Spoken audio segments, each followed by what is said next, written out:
And welcome to another episode of the True Patriot Outfitters podcast, folks. We have with us a very special guest today in our interview series here. I am super stoked to have this gentleman come join us here on our little show. Before we get going, I want to let you know this episode is brought to you by Amped Outdoors. If you've been looking for lithium batteries, folks, and you don't want to break the bank and you want top quality, Amped Outdoors got you covered. Trust me when I say, man, we rely on them 100% through and through. Top quality, good price, company that stands behind their products. Absolutely love Amped and that whole team over there. Go check them out. You won't be disappointed. So before we get rolling too much further, also subscribe, dude. Give us some likes, give us some follows, get us subscribed going there. I'm telling you, that is the best way. If you like the mission that the TPO is on and the services that we offer, that is a massive way you can help us. Is by getting us some follows, some likes, some shares out there. Share this content with your family, your friends, anybody on Facebook there. That is huge. It's huge it just helps drive the nonprofit services and the work that we do out there. Now that we've paid the bills, let's go ahead and get down to the show here. This guy, if you've been around kayak fishing anywhere in this country, specifically though in the Midwest for sure, this guy does not need an introduction. You guys know of him. You've heard his name in the work that he's done.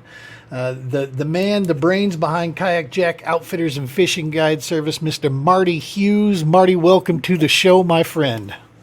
Howdy, everybody. So you and I were just talking a little bit, off air a little bit about just a whole lot of different topics, man. And before we get going here, I want to share how I met you, because I shared this on another interview with another guy that knows of you. You might have heard of him, Mr. James Leggett. I think you guys might know each other out there. Seen a few pictures. Yeah, you guys hanging out. When you and I first met, so I get to Wilson Lake, All-American Kayak Series. Stupid burst storm wipes out my camp Wednesday night. Thursday, bad day of practice because I got about 15 minutes worth of sleep that night. So I did a little bit of practice what I could, went and got myself a hotel, come back later that day. It's Thursday now, I think it was. And as I'm driving through camp, I see this really cool camper and a kayak sitting off over there. And it's kind of the camper style that I had been really thinking about, that maybe this was the way we wanted to go. You know, last year was my rookie season. So I roll my window down. Hey, mind if I ask you a few questions about your camper? Folks, it was Marty. And without batting an eyelash, sure, come on over. Just waved me over there. And that's how Marty and I met. We started chatting and shooting the breeze. And I had no idea, the amount of history that you had, Marty, with the sport. And I mean, I'd still be there asking you questions if I'd have known you had that much info, about there. When did you get into kayak fishing, man? When did that start? Oh, man. I didn't have a gray beard or hair yet, but I do now. But I don't think that was from kayak fishing. That slowed it down. Yeah, no, I actually started not. It didn't started in. I didn't start kayak fishing intentionally. Really? I was a runner, and I loved fitness, and I taught PE, physical education school, and I cycled and I ran. And I was looking for something that I could do. I just had completed my 10th knee surgery, and running wasn't going so good. And I was putting on some weight, and I'm like, I looked and I saw people paddled. And so I thought, we got a lot of lakes around here and a river. I'll just get me a kayak. So I found a kayak in Iowa off of eBay. Nice. And it was like a little 8-foot with a little hole in it, yay big, about as big as my waist. And I took it out to Rock Creek, and I got a life jacket, and I tested it out, and I was scared to death. And I hugged the shoreline. It was like really not too stable. And so I just started paddling around, and then, I already had a boat, and I was fishing and all that. And then I got out there, and I got back in the, off the side and stuff, backwaters, and it was fish back there, of course. But no one had ever been back there because you couldn't get there by boat, and you couldn't walk in there because it was the silt in there.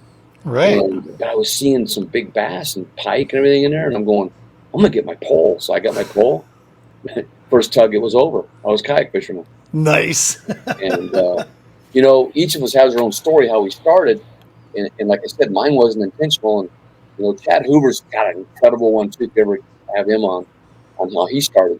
But at that time, I didn't even know anybody fished out of them. I'm certain that the Eskimos did something out of them. Sure. They did. But I didn't even think about that. I just thought, I'm going to do this. So I got on the internet and started looking around after I did it. And there were a couple guys on the coast doing it. And so I contacted them when we kind of formed this circle. And these are like Jim Salmons. I mean, he has his own show. Chad Hoover. Oh man, I can't think of the guy's name right now. He's up in Northern California there. Anyway, they were like the pioneers as well. And so I kept doing it. And then a couple years later, I found another fishing kayak, and I bought one out of Florida, had it shipped up. It was a scuba diving kayak. And oh, wow. It was a sit on top wilderness systems, and I got that. And then Perception came out with one, and so that's kind of how I started. And then it went from there. And I can tell you more about the guiding later here if you want. But sure, let's put it this way. I went about 5 years. Never saw another kayak ever. People made fun of me. Actually, if I asked me if I actually used them because they're on top of my trooper. Because I had ended up with 3 after about 4 years. I had 3 of them, and I just went and I would paddle like the perimeter of the lake for the workout, and and then of course I met P90X. That really helped, and I got and I just pursued this, and so I was out fishing one day, and this guy comes up to me. It's like 2004, maybe 2003 or something. Anyway. He's a fly fisherman, and he's going, "Hey Marty, will you take me fishing?" And I go, "Yeah, man. Nobody would ever go with me. See, my kids rent them." But I said, "Sure." And he goes, "Yeah, I want you to guide me." And I go, "Well, I'm not a guide. I just like fish." He goes, "No, you don't get it. You need to do this. Just guide people." And I'm like, "Well, we'll see how it goes." So I take him out. He catches some big bass, and gets back, and he hands me this big wad of bills. And I'm going, "You don't have to be. I mean, it's all good, Chris." And he goes, No. You need to do this for a business." He goes, "This will be really good for you." And I go, "Well, okay." So I go home with a big wad of cash, and I tell my wife, say, "Hey, Diane, I just got paid to take somebody fishing." And she goes, "It's about time." So, right? Isn't that the truth? The wives always, they've known for all along. We're the ones that are the slow coaches. Yeah, and so the name KayakJak, my real name is Jack. My legal name is Jack. Okay. I did not come up with KayakJak. My superintendent, Dallas Watkins at the time, would always call me Kayak. He was kind of made fun, and because I did this, and everybody started calling me Kayak. And then one day he called me KayakJak, and then it took off from there. And he goes, "Oh, by the way, if you ever make any money off this, I get a cut of it." Get some royalties on the name. Yeah. So it's always been a fun joke for that. But that's kind of how it started there. And I started a guide business, and it thrived. And we were booking like tons of trips, and that's how it exploded from where I was at, Right. And from Southwest. I was bringing people in from bigger cities, I did a Groupon, and I brought people in too. Anyway, off of that, I was going to say the Nebraska Game and Parks guy, Chris Fowler. He's like a writer for the Nebraska Land magazine. In fact, I just framed the original magazine today. It's in my man cave here. Nice. And there was a write up here. It's just right here. Just a second. It's right here. Right here. I just put it in a frame today. In fact, I thought I should have this out, but here's the first article on kayak fishing. That's awesome. Land. And it's April 2003. 2003. Good stuff. Yeah. And that was way ahead of anything else that was going on at that time. There were no articles out there. There was nothing out there. And I think maybe he saw something somewhere from the coast or something. Right. Anyway, he came out and did a really big article, like 6 or 7 pages, and then it exploded after that. So you bring up Nebraska. So this is where all this is happening, right? You're in Nebraska there. And what part of Nebraska? East, west, central? Real close to you. Oh, yeah? Southwest Nebraska. Southwest Nebraska. Okay. Binkelman. Okay. Gotcha. About 3.5 hours from Denver. So what is it in the water out there about you Nebraska anglers that just promotes? I mean, there's a few people with some names that you guys have all found some really good success. I mean, this state's got a pretty good reputation at this point. Yeah. Considering we're all part of the flyover and people don't really give us much recognition for any kind of bass fishing out here. Yeah. But yeah, you and a few other, I don't know, Fisher might come to mind, Hughes. I mean, there's a laundry list of you guys out there that have high success. Yeah, Nate Gloria, Kevin Workman. Yeah, Brady Storrs came up through our youth program. There's a ton of guys. So what's in the water? Well, and the other thing, we have a lot of national top 10 finishes, top 5 finishes. And here's what my reasoning. And number one, I think the experience. We have a lot of experience here. But second is that the fishing here is tough, and and our lakes are not very big, but we see a lot of the same scenarios, but on bigger lakes. And so I really believe that the anglers here learn how to pick apart an area. Yeah. And they find those big ones. But it's just so tough here because there's a lot of pressure, But the other thing is that I just really believe this in Midwest people. And I didn't grow up here. I was transplanted after my junior year. But I really believe that the work ethic of the people here and just the perseverance, that's the type of people you have, and they just grind, So I was just explaining this the other day. I was talking to my wife about this, that one of the ways I described that the really cool thing about our sport and about this industry, fishing competitively will absolutely expose your work ethic. Mm-hmm. There are no shortcuts. There are no magic, bullets. There's no skirting the system. Yeah. What comes out of it result-wise is absolutely 100% a product of what goes in. Mm-hmm. And that's one of the things I love so much about the sport is that it does expose that work ethic of people. Those folks that hustle, man, and hustle smartly, you know what I mean? Mm-hmm. It pays off, and it pays off dividends. And there's just no way to cheat the system. No. That's the thing I love the most is that with our sport, it's just pure truth. The fish don't care. Fish don't care, about any other, socioeconomic information that doesn't have any role in it to them. So that's a pretty cool deal. There's a lot of physical, there's a lot of mental, there's a lot of emotion. I mean, there's everything, and there's a skills, and for me personally, I mean, I've been fortunate to do very well in tournaments in the last minute, and that's also inspired others to, I'm fishing to the end, because I see a lot of people. They spin out like in the first 2 hours. I didn't catch anything. And then you see guys loading up and leaving. And I'm like, you know what? Sometimes it's that last hour, the magic hour, the first and the last, or sometimes those best times. But that's what I do. I just grind to the last second, You bet. Yeah, Josh Deal last year. So I had last year was my first year in kayak. So I was kind of throwing myself in the frying pan there. And had the first couple tournaments I had, man, just really stupid moves on my part, and just never felt like I was really dialed in. So I literally drew out of a few tournaments for 30 days and parked myself. And all I did was start going fishing locally here, just to clear it out of my head and start, getting some stuff. And Josh Deal gave me a great piece of advice during that time. He's like, remember this, in these kayak fishing tournaments with the catch, photo, release maneuver, takes 15 minutes at the most to get your 5 up on the board.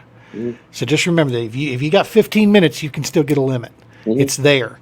And I'm sitting there, and that philosophy, that mindset, piece, talk about really help changing, because, that time management in a kayak is very, very different than time management in a boat. Mm-hmm. I can cover a lot of water in 15 minutes in a boat, Kayak, not so much. Yeah.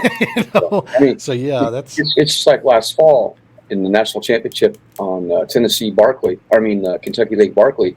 I found one cove basically and just picked it apart and stayed there for 3 days, and it paid off. I didn't have yeah. anybody else there, and one guy kind of came in for a little bit, but that's kind of what you do in a kayak, and for me that's the big thing, time management, and getting to a place and not spending so much time moving around, but most of my time, because we're not like the boats. You can find a pattern and then go travel the lake and find that pattern. Yep. Sometimes that pattern might be in that bay, and you just got to keep going and just keep casting. I've said this, kayak anglers, hands down, far and above, more skilled at finding a pattern within a pattern. We can't chase lake patterns like you can in a boat. You can do primary points, you can do secondary points in a boat, and you can cover 30 miles of the lake inside of a few hours. We maybe got a couple creek arms that we're going to be able to get to, and that's if we're really hustling. So breaking things down and becoming extremely versatile. I learned that last year, those are skill sets have to hone. And you got to find the food source. I mean, you find the food source, you're usually going to find that. Exactly.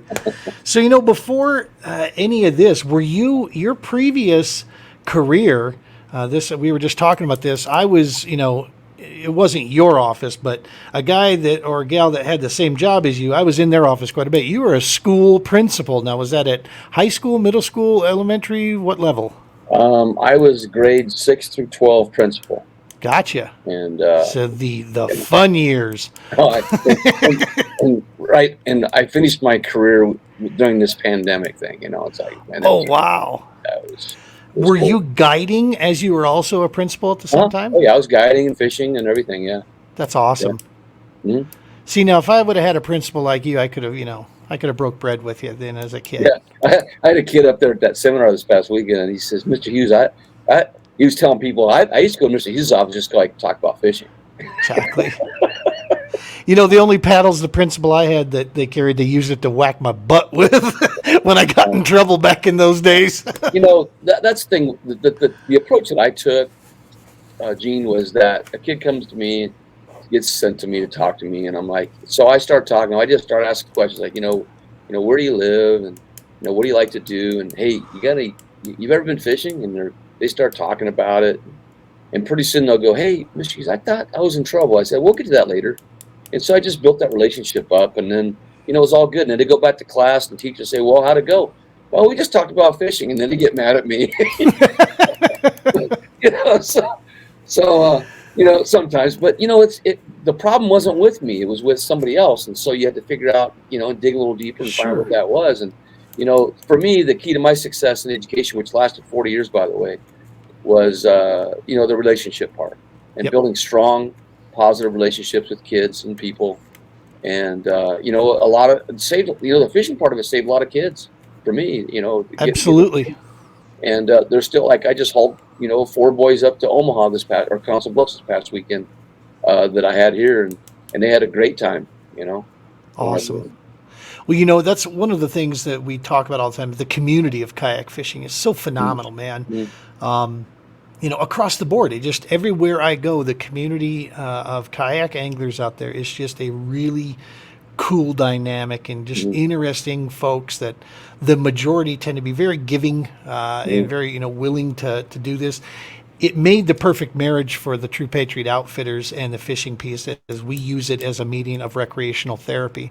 We know its benefits, it's documented, it's medically supported, and when we can go out, like you said, and just talk fishing with a group of folks that maybe have a bunch of noise going on in their head, any other day, for that one little piece there, we give them a little bit of focus, some clarity, some peace, some calm, and we just go hunting bass out there. And it's amazing. You don't ever have to mention anything else. Just get out there, and enjoy the piece. So yeah, fishing is an awesome, awesome deal. It's a very special connection that a lot of folks have with that stuff. And that's kind of what helped me, was the balance, between the stress that I had at school. And the stress wasn't from people getting mad. The stress was what I put on myself, because I cared a lot about kids and I wanted them to have success. Sure. and get the piece of paper that says they can and so forth, but just prepare them for life. But for me, when I got away, I would turn my phone off, and in fact, most of the time, I didn't even bring my phone out with me. Wow. In the first part, but there was later on I had kind of had to, but safety wise, but Right. so that was my way of re-energizing myself, for the next week or day or whatever. Heck yeah. And that's the thing. I mean, this, recreational therapy, its benefits of just getting outdoors and engaging in focus, Mhm. objective related, tasks and things of this Mhm. nature. We utilize it with the veteran first responder community, but it absolutely provides benefit to everybody. I mean, Mhm. anybody who engages, it's going to feel it. Yeah. And especially if you're dealing with high stress, anxiety, depression, PTS, anything along those lines, it just improves overall mental health, man, and Mhm. focus, to be able to really hone in on things. Some of my best decisions used to get made from either the deck of Mhm. the boat Mhm. or now it's just from the seat of my kayak out there. Yeah, and the other thing is, when I would guide people, Gene, the number one phrase was, "This is so relaxing," Right. and it wasn't about the fish at all. It was just they just had an opportunity to relax, and then the fish was kind of a bonus. We made a point on a lot of our marketing stuff now to really show pictures of these kayaks, because when people hear kayak fishing, Mhm. they think of the whitewater sit Yeah, down in super tippy over, that sort of thing. It's like, yeah, look at me, I'm like a bear cub with boxing gloves on. All right, you're not gonna get me in one of those things because I'll be out yeah. of it, or at least sitting down river. So trying to explain to people just how stable these things are. For Mhm. us, we've got New Canoe Unlimiteds that we utilize. That's a Mhm. 41-inch wide fishing platform. Mhm. That thing is Mhm. stable all day long. Yeah. And so, that we found is really helpful when we can show them. It's like, no, no, no, trust me, Yeah. it is. You're going to be relaxed. Things are going to be good. You'll have to really try to come out of this thing. Yeah, I mean, I've been doing this 25 years, my 25th year doing this, and from the very beginning, even the kayak that I first had was not very stable, but I never flipped in it, and I even tried to a couple times to see what it'd be like, but I've never flipped at all, even in the ocean. But I've seen people flip, and I Sure. call it turtling, but they are very stable, and Yeah. if you do things, the right way, you won't have any problems. Now, if there's 5 6 foot rollers out there on your sideways, Sure. you're probably going to have a little problem. But You shouldn't be out there to begin with. In no, that, I know no. I would never put any of my folks on in that kind of Well, situation. Christina and I one time fished a catfish tournament together, with teammates, and it was blowing 45 miles an hour on Milford Lake in Kansas, and we were at the northern end of it. It was coming Good down. Lord. So they were 4 to 5 foot coming in, and we were fishing in that, and I was in a cockpit style kayak, and Ugh. so yeah, it wasn't a very fun day, but we had fun. I mean, we still had fun, Sure. but Creating memories for sure. yeah, oh, yeah, yeah, that was very smart. So KayakJak. So we wanted to. You and I Mm, were talking about this. There's a couple things you have going on that goes mm, beyond just guiding and so forth. So what I'd like to do, we're going to go ahead and bring mm, the website up here. Folks at home can see it there. That's where we're going to go, and so they get an mm, idea. mm. There we go. I'm going to put this thing full screen here But real we've had this quick. website since about 2004ish. Quite a while, and we went to WordPress later on. We took the whole thing and put on WordPress, and Oh, we got it on dual screen there. yeah, I got There you. you go. Let There me you see. go. I'm going to try a different layout here and see if we can. There we go. We'll hide you and I. And we'll get rid of this little bad boy down here. All right, there we go. Now we got the whole screen up there. Mhm. All right. So, yeah. So from your main website here, a couple of the things that you wanted like you had talked about. Now, folks can literally just click right here in the deal and book a Oh trip with yeah, you, click right? click on that. Show them. That's pretty cool. We just did this year. So if you want to go on a local lakes package down here in the left corner, Okay. click on that, and then it'll show you like the calendar there. The green boxes are the dates that are left. So if you go to like to May, click over to May. Uh, Those are the dates that are left. And you Nice. click on that, and you can book your trip in like less than a minute. That's awesome. Isn't that cool? And what great rates you have, man. Oh yeah. That's for a fishing guide, that is ridiculously Oh yeah. inexpensive. Yeah. That's fantastic. When I first started, I charged $25 a day, Wow. and I just did it for gas money. That's all. I mean, it's like I said, just buy my gas. And this right down here, this Fair Harbor, is this the company that does this whole thing here, sets this whole thing up for you? Fair Or is Harbor, this something? yeah, they do the scheduling part of it. Yeah. Gotcha. And they charge a small fee. It's like a real small fee. But I'm very grateful for this. It's saved me a lot. The rentals, we're doing destination trips, and then ice fishing's been going good. Nice. People can go ice fishing, got gift cards, so it's pretty cool. I mean, it's a way for people to, if they want to do it, they can try it out. And that's kind of how it all started too. Is people just wanted to see what kayak fishing was all about. Right. So. Yeah, that's a super handy little interface there. I might have to get with you off air here and talk about this. This might be something we should look at on our side. We've just been using the availability schedule through Google and such for right now, but that could be something to look at. Yeah. So, yeah. Now, one of the other cool things I wanted to share with folks that you did last year, before we get into another couple areas here, one of the things you did last year is you had a target number of fish that you wanted to go chase down. And what was that goal for last year? Well, the year. It was the year, wasn't it? Yeah, that's what I thought. 2022. When did you hit your target? Because I know you hit it. So when did you hit that? It was pretty late this year. I can't remember the day, but I know that it was a cold day, and I was on Pony Creek, and here my phone just went off. And it was getting cold, let's put it that way. And I hit some good numbers that day and finished. But one year, and I've been doing it several years. It started out as an outrageous goal with my kids. One of my sons is a basketball guy. He wanted to make 75,000 shots in the summer, which he did. The other son wanted to run 400 miles, and he accomplished that. And Dad wanted to catch 2,014 fish, and he failed miserably. And so the first 2 years I failed, and then I got it in the third year, I believe, if I'm right, and I've made it 7 out of the last 10 years. That's awesome, man. And the most I've gotten is 2,700.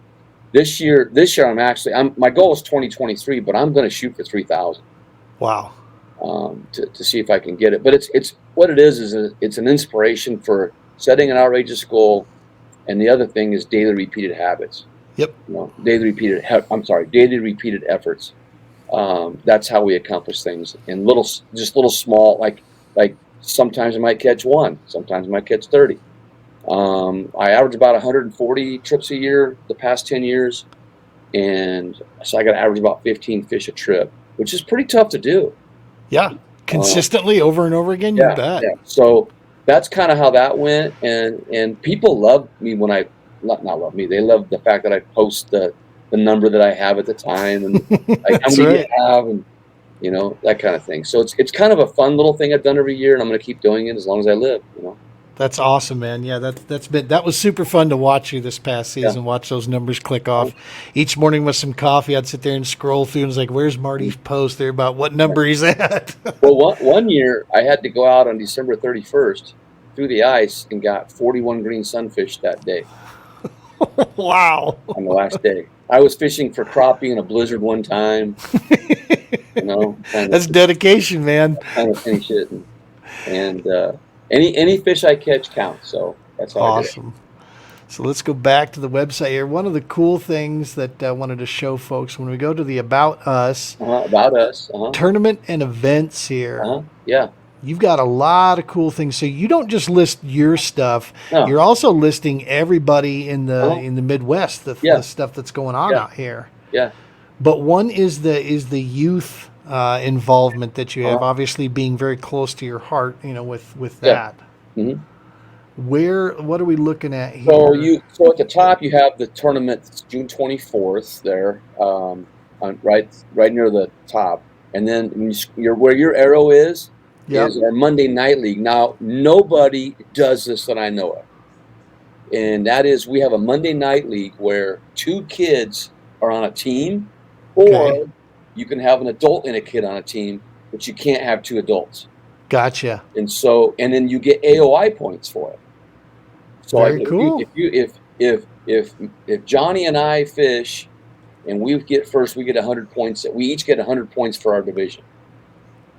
And then Very cool. I give out a small poker chip to the winners that night. We give out a few packages of plastics and stuff, Sure. and then and they get those points. And then we do that each Monday. It's all free. And the 2 kids that are fishing together, they both get those points. And yet last year we had a really close finish with like the top 4 or 5 guys there, and we actually went to a tiebreaker on. Awesome. And then we have the Major League Series that we run. That's in the fall. That's all ages. I thought I had that updated. Yeah, that's updated. Yeah. And then we have schedules of other clubs. I have the 2023 local club tournament series map. You can actually click on the map. It'll tell you how far it is. In the spread, I don't have the spreadsheet on there yet, but there'll be a spreadsheet on there that shows when these tournaments are. Right. And it's effectively a heat map here where people can see, what's going on, where these events. You'll see sometimes when they walk, they roll over. Yeah, click on one there. Click on one and see what happens. Go here to the KayakJak one. It shows you the whole. It'll actually show you the event and show you the whole schedule though on there. And then if you click on the little white arrow or that little triangle, it'll give you the distance from where you're at. Nice. Isn't that cool? Good stuff. And so you can see how far it is to travel there. And I did that for the national trail and the local trail. Very cool. So you can do that, and that's all over. I'm spreading that all over Facebook for people, and some guys are doing it themselves too, which is okay. But the spreadsheet's really cool because I've got every event in the area within 7 to 8 hours of southeast Nebraska. I've got every event.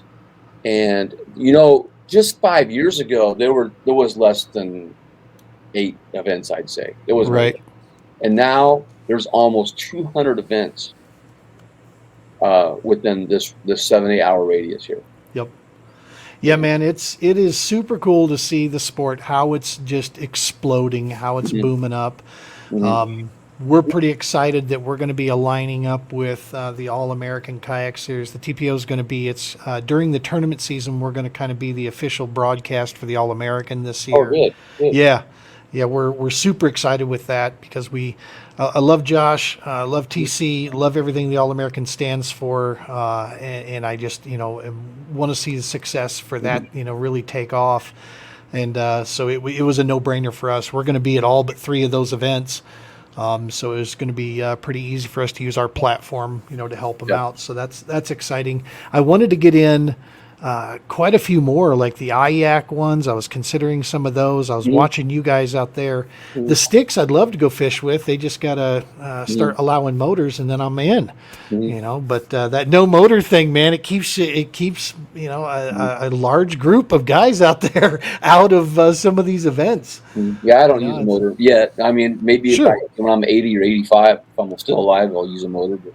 Well, that's the funny thing is that it's not a polarizing deal that someone says you have to shoot. The Colorado Kayak Bassmasters last year, our first and second place guys, we allow motors because we're aligned with Bass, of course. Yeah. But our first and second place guys in the AOI didn't have a motor. Well, depending on your water, there's almost no advantage really, other than fishing styles. You know what I mean? Oh, yeah. To me, pedaling or paddling and fishing is miserable. I wouldn't do it. It's not fun to me to have all that crap floating around all over the place and not have any deck space in front of me, so that's why I personally choose, plus New Canoe, these things rock with a motor on them. That's where we get to separate from the field. No one's going to keep up with Hobie and their pedal drive system. We all know that, that's everybody, understands that. Yeah. But so. Yeah. It's whatever gets you in the water. I mean, I used a Navy SEAL life raft when I was a kid, and then I went to a Zodiac boat with a 5 horsepower motor jetting around San Diego Bay right next to Navy ships, which can't do that today. Yeah, right. That's what I did, and I fished out of it. Fished everywhere. And it Exactly. fit. I folded it up in my dad's trunk of his car. Awesome. And that's how I started. Anyway.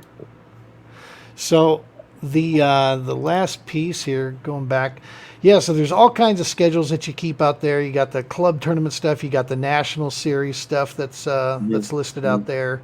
KBF Hobie. And also, if you scroll up a little bit where it has like the major league stuff, that's just in bold right now. But as we post those, and you can click on it and go right to the tournament. Nice. And that's the same with that spreadsheet that I'll have on there. And like the kids, they can register online. There's a waiver. The parents can give permission, and the kid can just show up. So now, I'm surprised that Cronky Sports hasn't come knocking on your door with using their term of Major League Fishing. What exactly is this? Just catch all you can.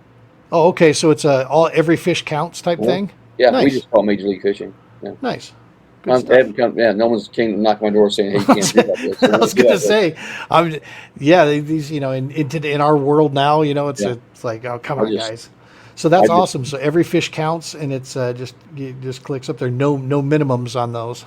8-inch minimum. Oh, okay. On that one, and then we just try to catch all we can. And that's actually an AOI as well. That's so fun. Those 3. Good stuff. Yeah. So. Good stuff there. We'll go ahead and turn that back off there. All righty.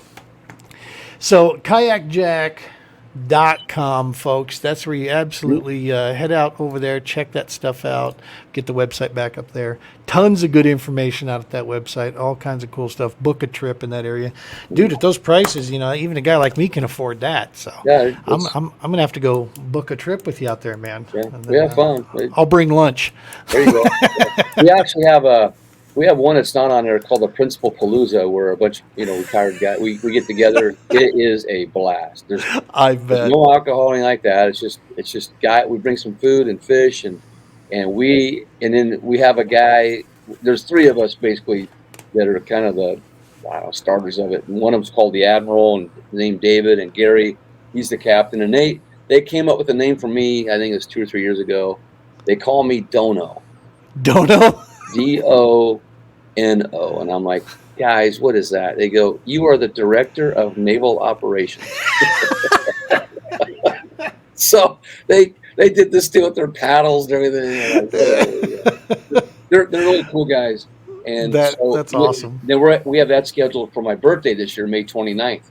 So we'll be out there that day, and then we have our league that night. But it's kind of just a fun thing that we do, and that's kind of what kayak fishing is too.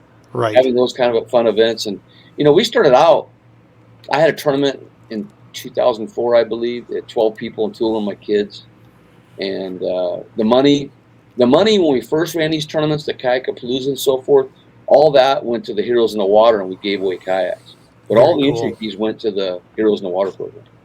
And so we were a big part of that. And then it just kind of, guys were, it was a multi-species, and then another one made the same one as that, and it spread from there. That's awesome. So, one of the things that I have often thought about is facing the reality of Colorado waters is this. Do we have renowned bass fishing in the state? No, we do not. The majority of the fish you're going to go hunting for around here, we do have some green ones. There's certain lakes where you can go get some green ones. But the majority of it's going to be smallmouth, fishing. And the fact of the matter is, for Colorado waters, we are crowded. And it creates sometimes situations that I will not put these warriors in a situation like that with that much wreck boating.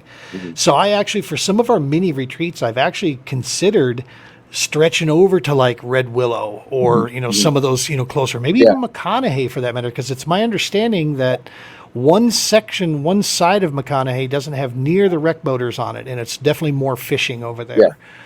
So little trips like that. So Nebraska has definitely got. I know for the CKB, we're going to be there for Red Willow this year for sure. And it's like I can drive 3 hours, 4 hours south, or I can drive 3 or 4 hours east.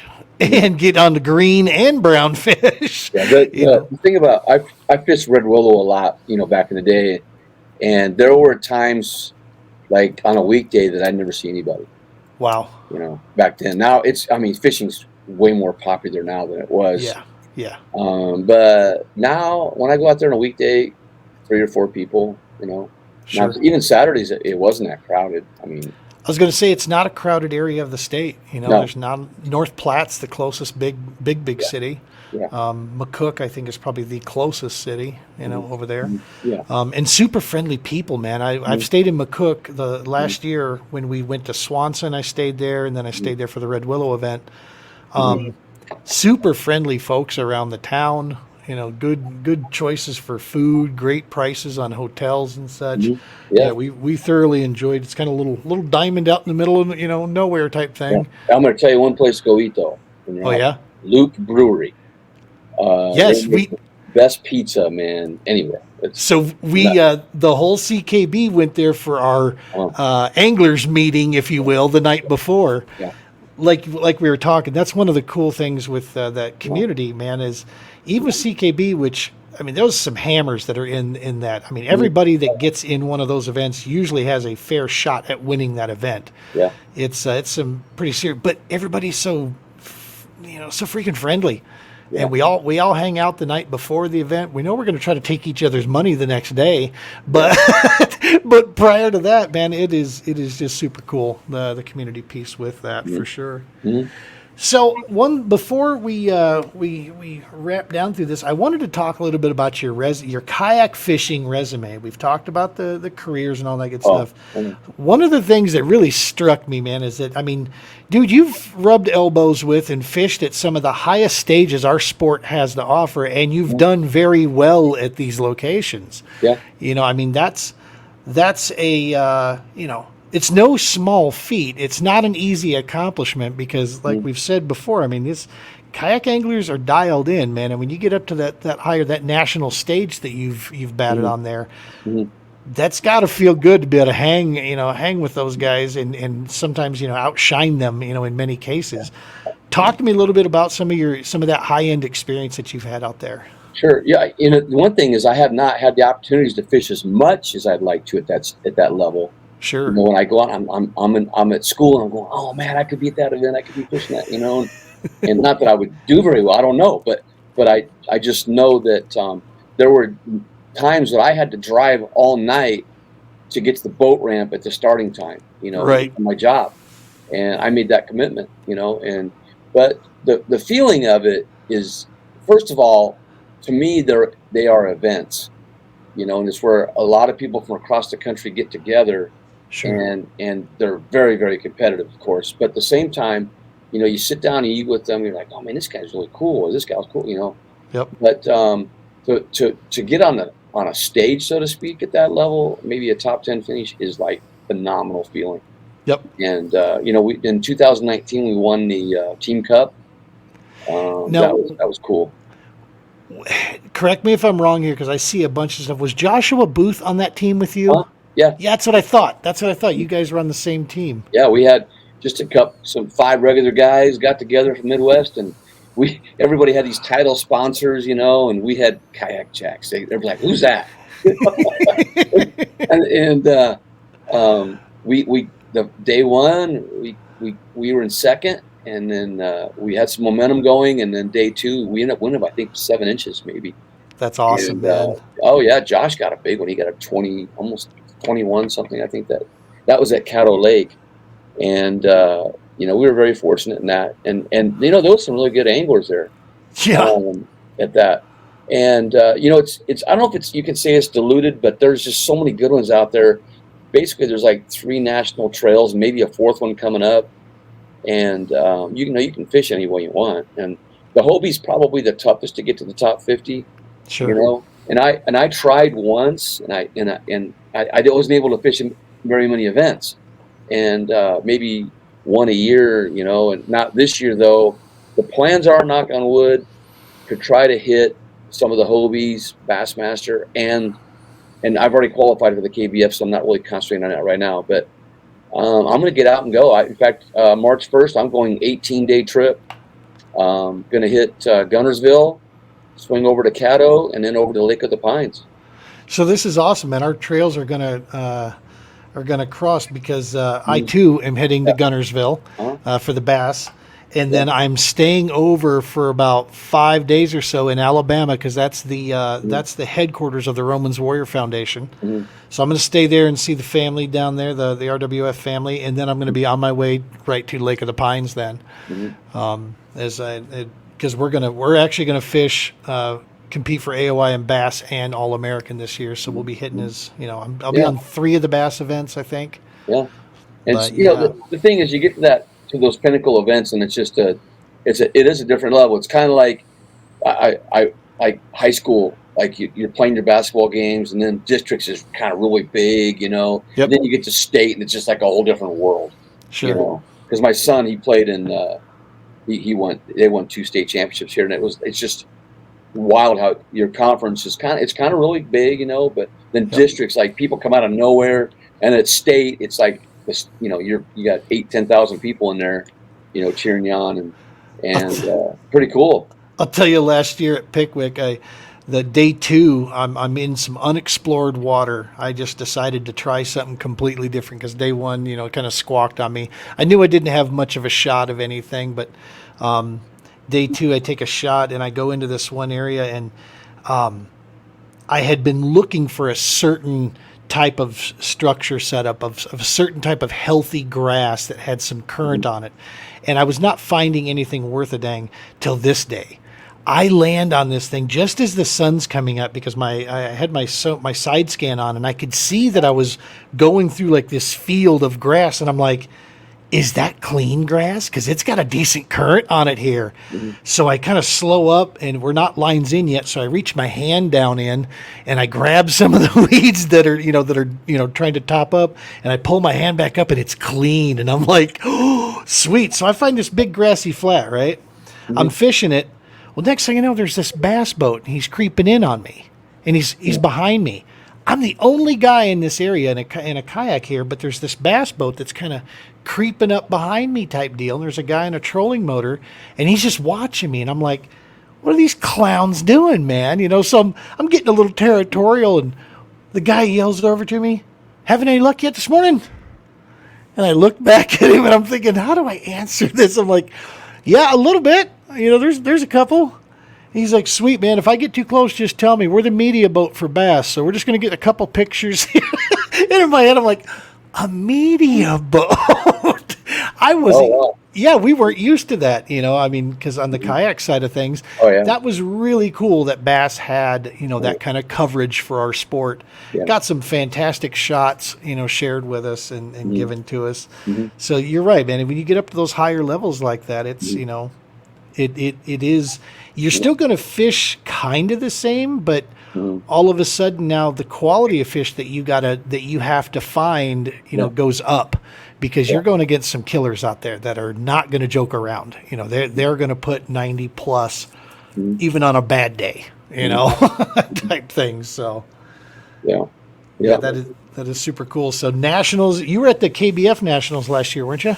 Yeah, I've been to every one. I've been to all 7. I was going to say, didn't you top 10 last year in 2022? Yeah, I finished 7th. Yeah, 7th. Yeah, that's what I thought. I remember seeing some of that. I caught a fish in the last 3 minutes. It put me up from about 12th or 14th to that. I was dragging a jig across a roadbed and right by the boat ramp there, and I thought, maybe there's something here. And sure enough, I got a 19.5-inch bass. Kaboom! Yeah, it was pretty cool. And that was a check difference right there, right? Oh yeah, big check. Yeah. It was huge.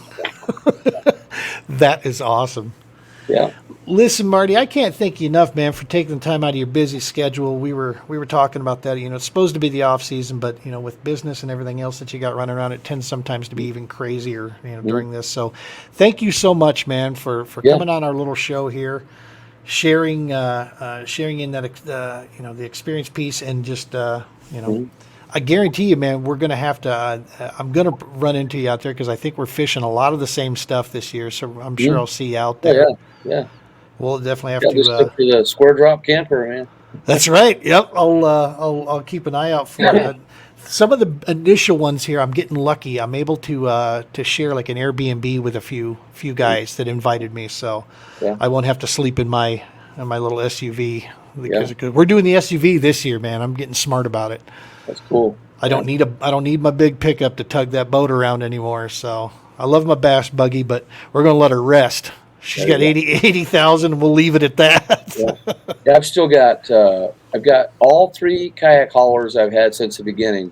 Wow. And the first one has 201,000, and the second one has 238,000, and my newer one has about 14,000. And most of that's fishing. And these are all your Nissan pickups, right? I have 2 Nissans and an Isuzu Trooper. Yeah. Nice. Yeah. You know, and that's it's the smart thing. It's one of the cool things. I mean, I love my pickup, make no mistake. It's kind of my, an extension of me, but one of the cool exploits I saw last year at La Crosse was this guy driving around with this really nice trailer and a little SUV with a V6. And I'm like, he's spending literally probably half the gas that I'm spending going down the road. And the reliability of them. I mean, and I'm not going to get into what pickups best or anything like that. It's Sure, right. For me, it was like, I talked to a guy, he had over 400,000 on his Toyota. He won tournaments, and I'm thinking, I made the right choice for that. As far as, getting the bang for your buck. Yeah. I just thought that was the best. And I don't know why. The Isuzu Trooper I had, and I hauled my kayaks on it. Yep. And still runs. I've had it almost 30 years now, I think. I was at Lewis and Clark last year. I got to the ramp at about 3:30 in the morning because I couldn't sleep. So I'm like, you know what?